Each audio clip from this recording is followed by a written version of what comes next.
Hi ZDTH 1 minute review.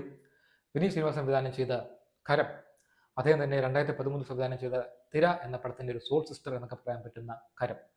Nobel Babu Thomas ആണ് അഭിനയിച്ചിരിക്കുന്നത്. Nobel Babu Thomas ആണ് കഥയും എഴുതിയിരിക്കുന്നത്. ഒരു രീതിയിലും നമുക്ക് സഹിച്ചുകൊണ്ടിരിക്കാൻ പറ്റാത്ത പടം. ഭയങ്കര കോണി ഡയലോഗ്സും സ്ഥിരമുള്ള പോലെ തന്നെ കോണി ഡയലോഗ്സ് ഇതിലും ഉണ്ട്. ഒരു അന്തവും ബന്ധവും ഇല്ലാത്ത അറപ്പ് തോന്നിക്കുന്ന രീതിയിലുള്ള ഒരു കഥയും തിരക്കഥയും.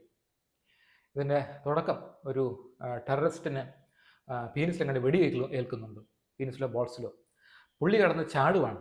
ഈ നിനക്ക് വെടിയുണ്ടിയാണ് കൊണ്ടിരിക്കുന്നത്, നല്ല ബോൾസ് ചവിട്ടല്ല കിട്ടിയിരിക്കുന്നത്, എന്തോ എനിക്ക് മനസ്സിലാവുന്നില്ല. അങ്ങനെ കുറേ പളിഞ്ഞ സംഭവങ്ങൾ ഇതിനകത്തുണ്ട്. അത് സീരിയസ് ആയിട്ടാണ് കാണിക്കുന്നത്.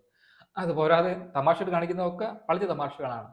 ബാബു രാജിൻ്റെയൊക്കെ ഒരു രീതിയിലും സഹിക്കാൻ പറ്റുന്ന തമാശകളാണ്. മാത്രമല്ല ഇവരെ കൊണ്ട് അഭിനയിച്ചത് എന്തിനാണ്? ഈ ഇതിനകത്ത് നായകനായാലും നായികമാരായാലും ഓക്കെ, വേറെ ആരും ഇല്ല അഭിനയിക്കാൻ.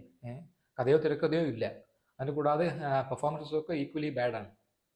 ഒരു രീതിയിലും നമുക്ക് എൻജോയ് ചെയ്യാൻ പറ്റാത്തൊരു പടം. 0 out of 5 for കരം.